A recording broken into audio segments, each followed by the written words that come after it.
Gracias sea a vosotros y paz de Dios, Padre nuestro, y del Señor Jesucristo. Bendito el Dios y Padre del Señor nuestro Jesucristo, el cual nos bendijo con toda bendición espiritual en lugares celestiales en Cristo.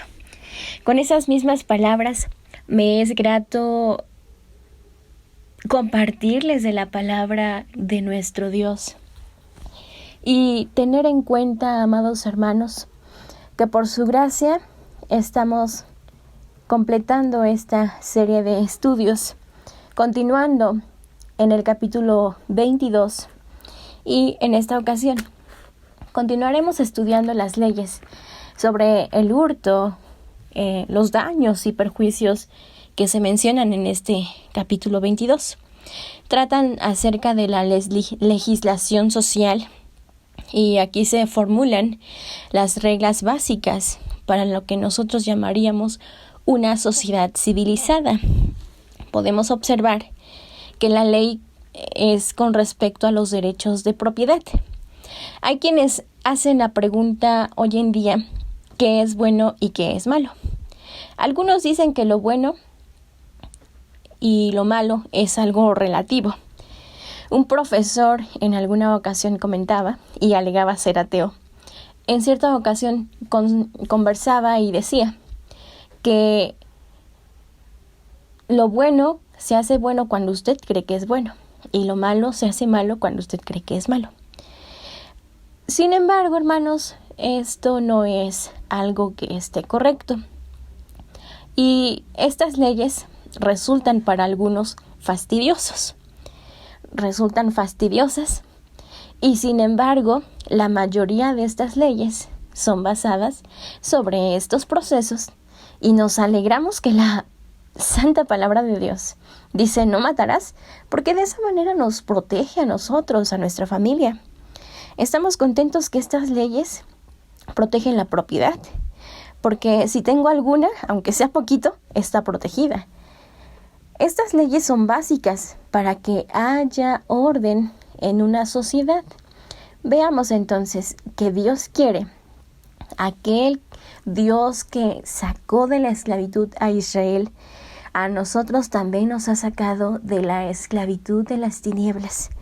Aquel Dios que dio sus ordenanzas a Israel para que vivieran en justicia, a nosotros también nos ha dado ciertas leyes y también nos ha llevado a su luz admirable, nos ha transformado en nuestras vidas para que manifestemos a través de su instrucción, a través de su palabra, una nueva creación, la creación de la cual se nos habla en 2 Corintios, que si estamos en Cristo, nueva criatura somos.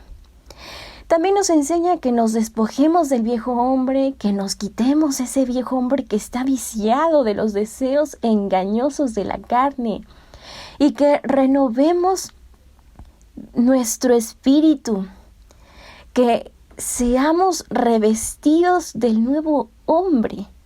La creación de Dios que hay en nosotros es creado por Él.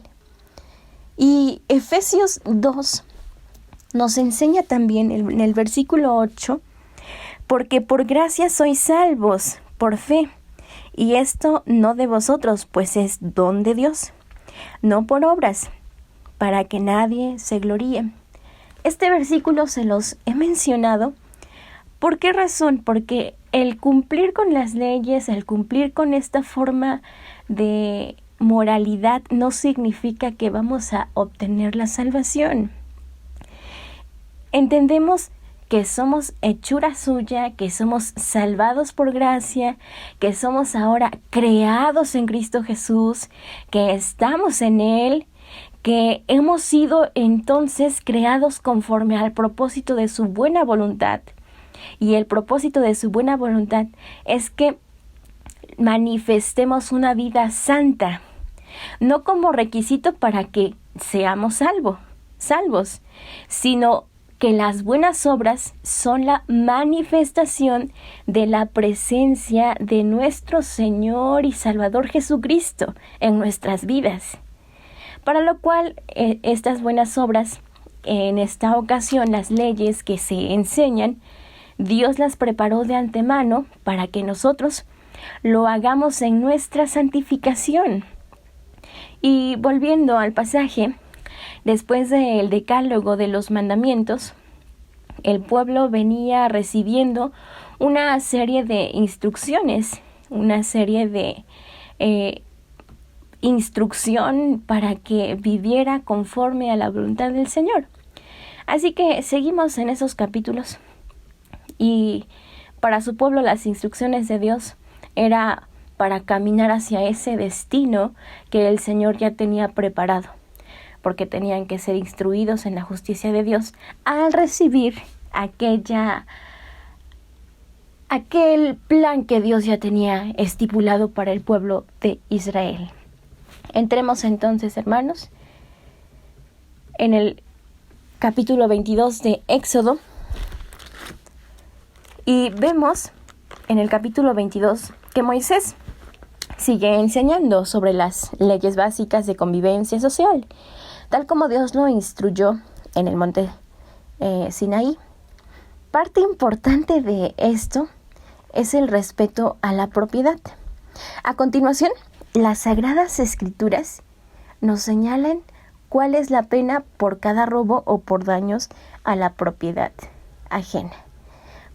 Por ejemplo, por robo de ganado.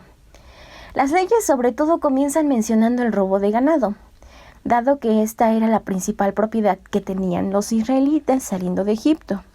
El castigo dependerá del estado en que el dueño recupere su pertenencia. Si el ladrón ya se deshizo de lo robado, debe pagar una remuneración considerada. Veamos lo que dice, por favor, hermanos, el capítulo 22, el versículo 1.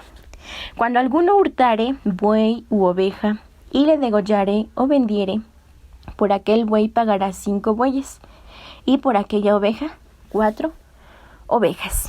Se pagaba más por el buey porque éste producía más utilidad que la oveja. Y si el ladrón todavía tenía lo robado completo e íntegro, debía devolverlo, y aún así debía pagar extra. Versículo 4. Si fuera hallado con el hurto en la mano, sea buey o asno, u oveja vivos, pagará el duplo. También, por principio, el ladrón debe restituir lo robado. Si no podía pagar, entonces tendría que servir como esclavo hasta pagar el monto de lo que debía por el robo.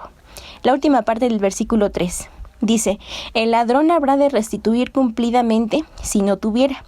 Será vendido por su hurto, es decir, sería un esclavo. También se nos menciona que por robo en una casa, una ley, ¿qué es lo que pasaba o qué es lo que deberían de hacer?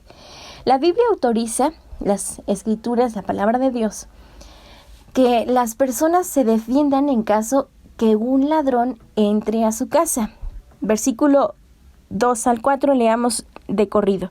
Si el ladrón fuera hallado forzando una casa y fuera herido y muriere, el que lo hirió no será culpado de su muerte. Si el sol hubiere sobre él salido, el matador será reo de homicidio. El ladrón habrá de restituir cumplidamente. Si no tuviere, será vendido por su hurto. Si fuera hallado con el hurto en la mano, sea buey o asna y vivos, pagará el duplo. Por lo general, los ladrones roban en casas durante la noche, cuando todos duermen, y estos llegaban armados. Lo menciona San Mateo, capítulo 24 y 43, cuando viene por la noche, el robador. Primera Tesalonicenses 5:2. Solamente está autorizando en caso de que el ladrón haya entrado por la noche. Por daños, los daños que hayan recibido los afectados. La ley de Dios sigue enseñando sobre el respeto a la propiedad privada, al igual que la responsabilidad que se asume si se incurre en daños. Versículos 5 y 6 dice: si alguno hiciere pacer campo o viña, y metiere su bestia, y comiere la tierra de otro, de lo mejor de su tierra y de lo mejor de su viña pagará. Cuando rompiere un fuego y hallar espinas, y fuere quemado montón, o haza, o campo, el que encendió el fuego pagará lo quemado. En el trabajo, uno debe tener cuidado de lo que hace para no dañar la propiedad de otros. Y si se incurren daños, debe pagar para restituir. Es lo que está diciendo estos versículos. También al cuidado de lo ajeno. Es una de las leyes que se están mencionando en este capítulo. La Biblia también contempla el caso en que alguien deje a otro al cuidado de sus pertenencias. Si éstas se pierden, ¿quién es el responsable? Veamos entonces el versículo 7 y 8. Cuando alguno diere a su prójimo plata o alhajas a guardar, y fuere hurtado de la casa de aquel hombre, si el ladrón se hallare, pagará el doble. Si el ladrón no se hallare, entonces el dueño de la casa será presentado a los jueces para ver si ha metido su mano en la hacienda de su prójimo. Los jueces en este caso son los que van a determinar si la persona encargada es inocente del robo o si es responsable.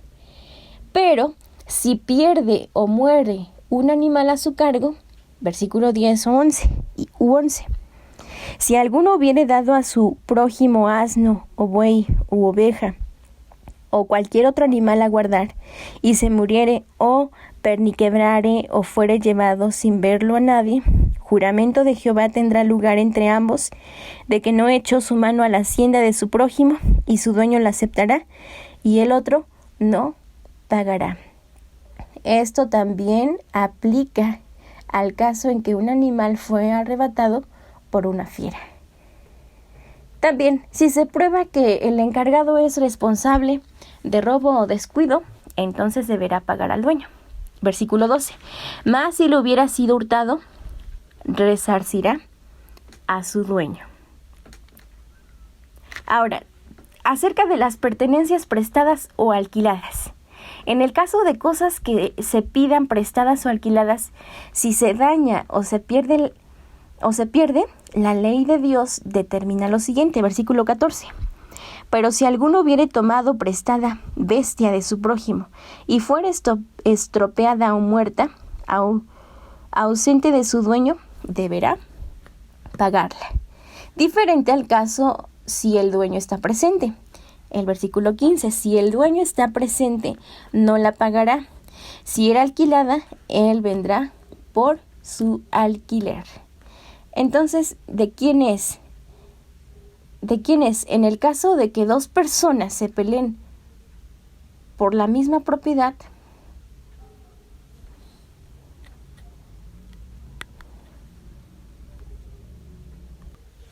el caso se llevará ante los jueces. Versículo 9. Sobre todo negocio de fraude, sobre buey, sobre asno, sobre oveja, sobre vestido, sobre toda cosa perdida. Cuando uno dijere, esto es mío, la causa de ambos vendrá delante de los jueces. Y el que los jueces condenaren, pagará el doble a su prójimo. Entonces, adjudicarse algo que es de otro es equivalente al robo también. Y el castigo es similar. La palabra que se traduce como fraude en hebreo, como está en el original, es pesha, que también puede significar defecto, falta, infracción, iniquidad, maldad, ofensa, pecado, rebeldía, rebelión, traición o transgresión. Eso es lo que viene adjudicándose cuando uno dice que es suyo, pero en realidad no lo es. Amados hermanos, esto es lo que pudimos ver en estos versículos de forma muy breve, y en la próxima semana, Dios mediante, continuaremos estudiando lo que las Sagradas Escrituras nos enseñan y continuaremos en los siguientes versículos. Que el Señor tenga misericordia de nosotros, nos ayude para que, como hemos aprendido, estas leyes que hemos escuchado sean también practicadas en nuestra vida como una vida de santidad, para que las demás personas crean y vean que Dios es nuestro Salvador y que ahora Cristo vive en nosotros y ya no nosotros vivimos por causa de nuestro pecado, por causa de nuestra maldad, sino por causa de la gracia que es en Cristo Jesús. Dios nos bendiga y tenga misericordia de nosotros. Amén.